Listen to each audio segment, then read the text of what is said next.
La toile coow mu mel ni tey Macky Sall ngay njëkkee suñu njiitum réew Sénégal. effectivement Fatouche moom laay njëkkee moom jiitu réew mi monsieur Macky Sall dafa demoon nag fële nga xam ne moo di Thiès daal di jaale ci ki nga xam ne moom mooy wax Baba Diaw bu Thiès. ginnaaw bi nga xam ne waaye juróom bu jigéen dafa génn àdduna moom nag bi mu demee foofu moom monsieur Macky Sall ñoom ñoo di internautes yi dañoo partagé comme quoi photo yi nga xam ne nii moom la ñu partagé militants yi dañoo génnoon ngir teertu ko mais photo yi booy xool Fatouche dañoo wane comme quoi militants yi dañoo nekk ay xale lool presque ay xale yu ndaw lañ te presque booy xool gis nga ni ay pancarte lañu yor ñoom ñëpp taxaw booy xool nee nañ ay xale ndaw rek ñoom ñoo ko accueillir bi muy dugg ci Thiès et tout mu mel ni nag ñi nga xam ne ñoom ñoo di internautes yi lu ne mel daal dina leen soxal bu baax a baax tax ñu daal di koy partager commenter ko en même temps ci biir commentaire yi aussi boo duggee di nga gis ñu naan une image qui veut tout dire ñoom daal booy xool nee nañ image yi ci boppam am na loo xam ne nii junj na ko daal am na tam ñu ciy wax naan ay yéen bàyyi leen saboté parce que mobilisation bi ni nga koy gisee nii nee nañ ñoom dafa rëy ci seen bët am na tam ñuy wax naan waa Thiès ñoom lan la ñu mer actuellement xanaa dañoo bokk ci ñu ñàkk ndox parce que booy xool ni dafa mel ni dañ koy wan ne carrément ñoom dañoo mer looloo tax ñu def yenn mobilisation yi nee na ay ñaari nit ñetti nit ngay gis ci biir commentaire yi Fatouche dañuy décrire comme quoi Thiès kenn génnul benn mag boo xam ne nii rek war ngaa teew pour tertu ki nga xam ne moom moo di jiitu réew mi kenn gisu ko foofu ci kaw loolu tamit am na ñuy wax naan sax fii du Thiès ndax tam mënuñoo gëm ñoom moom njiitu réew mi Macky Sall mën a dem ci dëkk bu toll ni Thiès benn dëkk ñaari gaar te kenn génnul benn mag génnul pour tertu ko et tout ba am na tam ñu ci wax naan Thiès la RTS nee na 2 jours yi RTS presque loolu rek lay wane mais nee na sooy gis buñ koy wane dañ koy caméra yi da ngay gis dañuy tëb ni ñu tëbee nit ñi et tout pour bañ a wane ni bi muy dugg ci biir Thiès kenn tertu ko ñoom ci seeni commentaire ñoom ñooy décrire noonu affaire bi am na tam ñuy wax naan su fekkee ni accueil bi nii la mel moom na xam ne rek Thiès dootu fa am dara ñàkk na fa déjà am na tam ñu ci dem banaan est-ce que du moom ki nga xam ne moom moo di Idrissa Seck moom moo préparé wu defar kii bi avant moom muy ñëw parce que bu fekkente am na ñu ciy wax dem ci biir commentaire naan est-ce que du militant wu réew mi ñoom ñoo dugg ci koñ yi ak gox-goxaat yi foofu noonu pour wax ne bu kenn génn pour teertu jiitu réew mi bari na ci daal ay wax yu ci juddu ba tax na ñoom internautes yi nu ne décrire nañ ko dem gi mu demoon Thiès ci fàttali tamit mooy dafa demoon ci ki nga xam ne moom moo di Baba Diaw dem jaale ji ko bi mu demee tam ba ci biir li nga xam ne moom moo di ci cérémonie bi ci dëy bi am na ñu bari ñoo xam ne ni tam ñu ngi xam le ni ba mu ñëwee presque comme ni njiitu réew di ñëwee ci fenn nit ñi di ko accueillir et tout nee na accueil boobu ci waroon am et tout loolu lépp nit ñi dafa mel ni dañoo xaw a tayal ci moom dañ ko war woon beneen xarkanam boo xam ne dañuy wane ne kontaanuñu et tout ñoom daal noonu lañ ko décrire Fatouche ba tey dañuy close loolu Fatouche daal di dem waxtaane ki nga xam ne moom moo di Mamadou Diagne Fada ñu gën koo xam mu nekk waay politique fii ci biir réew mi moom Mamadou Diagne Fada gis nañu nag jamono yu weesu dafa daal di wane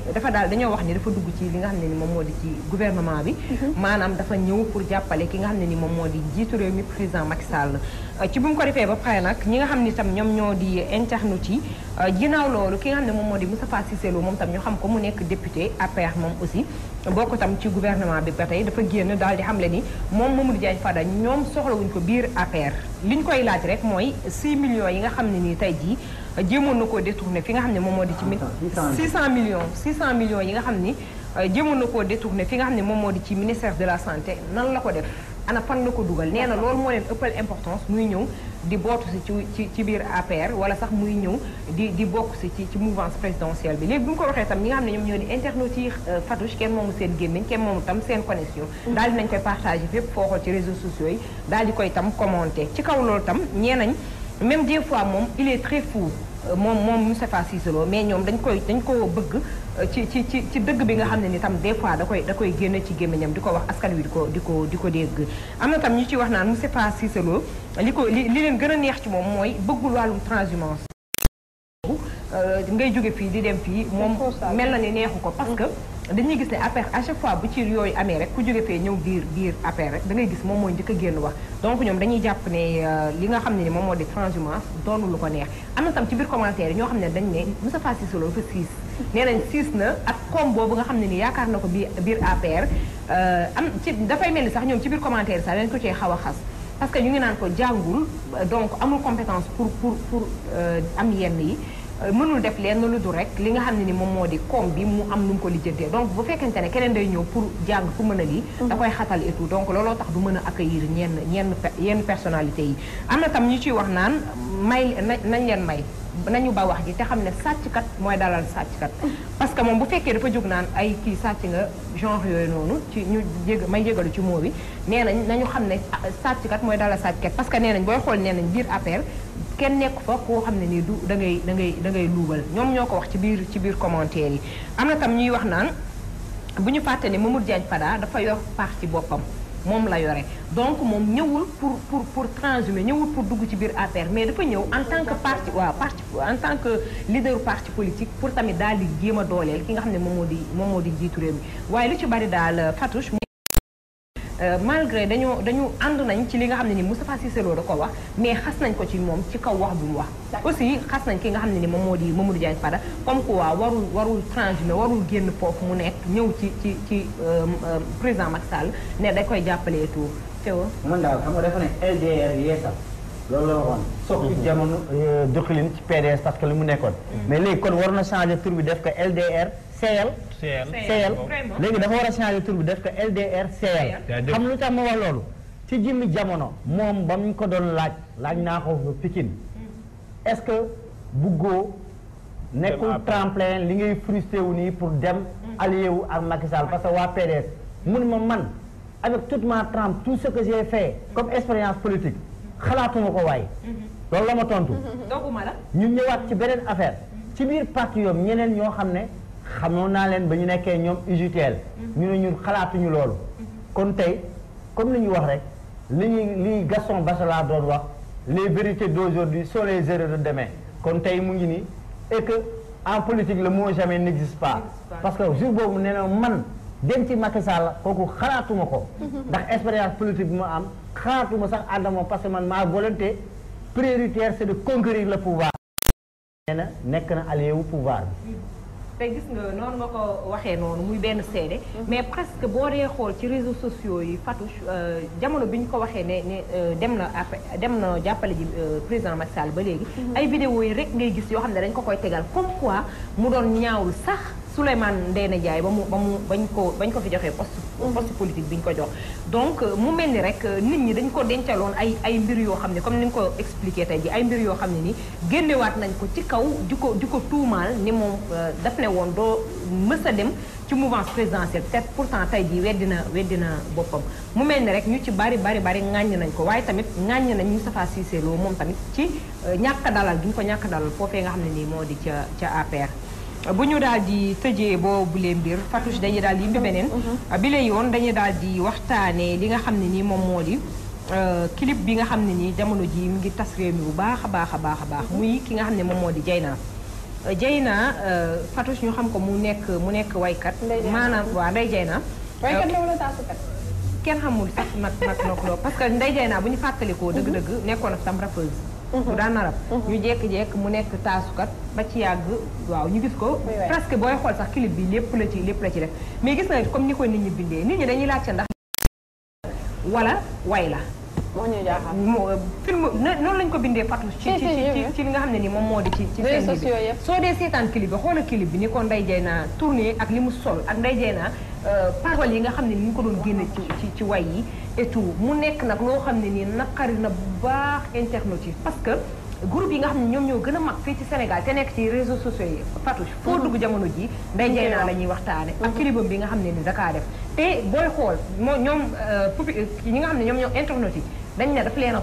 tooñ na sénégalais yi ba fu mu yem tooñ na leen bu baax a baax aussi ci kaw li nga xam ne ni moom moo di commentaire yi da nga ciy gis ñu koy clash bu baax a baax ci kaw première lii bi ma ci gën a marqué mooy nee nañ amul benn classe moom Ndeye Dieyna ba aussi dafa vulgaire na ba yàqu te mënta way rafetul nee na ñoom loolu leen ci gën a jaaxal déjà mënul way rafetul ba pare bëgg a toog ci kaw sur scène daal di bëgg a imposer boppam ak façon bi nga xam ne mu ngi koy indi am na tam ñu ciy dem sax ba ci tuddaali Queen Biz ñu ne Queen Biz am na koo xam ne ni tey tane na ko parce que nee nañ ñoom dañoo jàpp ne kii Queen Biz moo ko tane parce que nee nañ ñoom mën nañu tolérer Queen Biz muy sax set yaramam di set muy solo set nii mais kii vulgaire na benn vulgaire boo xam ne doo xam ci ban catégorie nga koy yóbbu am na tam ñu ciy wax naan dëkk nee nañ bu ñu seetaanee lii raam rek la ñuy wax ne ci ñag bi la jëm te it seetaan bi ñu nar a seetaan lii lu waay neex def ba tax nit clip boo xam ne nii ca ba ñu clip ba pare lañ ko doon censuré ñu daat koy bàyyi muy daw ci télé yi nee nañ dëkk baa ngi yàq parce que lii xale yaa ngi koy seetaan ñu ngi gis façon solom yi muy sol te du dëgg du yoon teg ci benn affaire mooy wax yu vulgaire yi nga xam ne mu ngi koy wax ci biir clip bi am na tam ñu ciy dem banaan ci biir clip bi da ciy wax def ay mots yoo xam ne nii dafa sensible ci kaw ngay waxtaane loo xam ne tey waroo ko waxtaan ci kanam xale yi tout donc mu ci def ay manière ay grimaces yoo xam ne wala mu ciy wax loo xam ne nii sax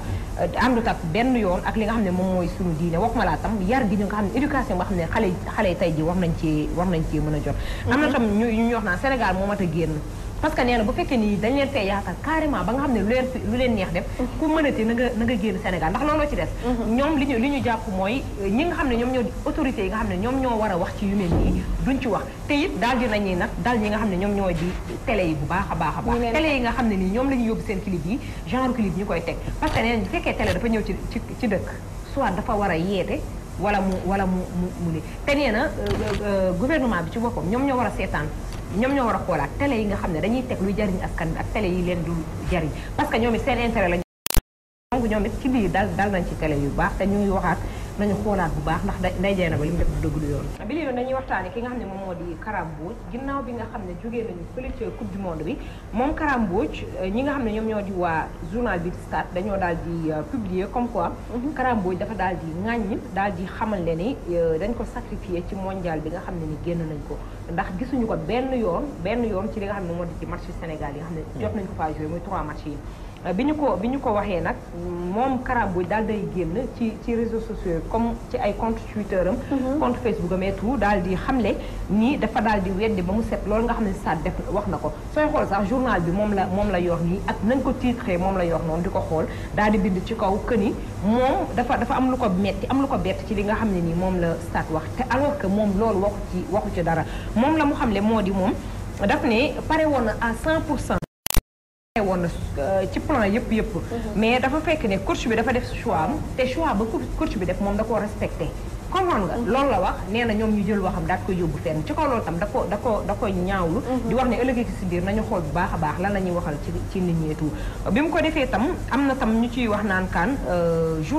journaliste bu mën a bind lii ba nit ñëwaat taxaw di ko weddi boobu journaliste na xoolaat boppam bu baax a baax parce que def na loo xam ne ni defuwul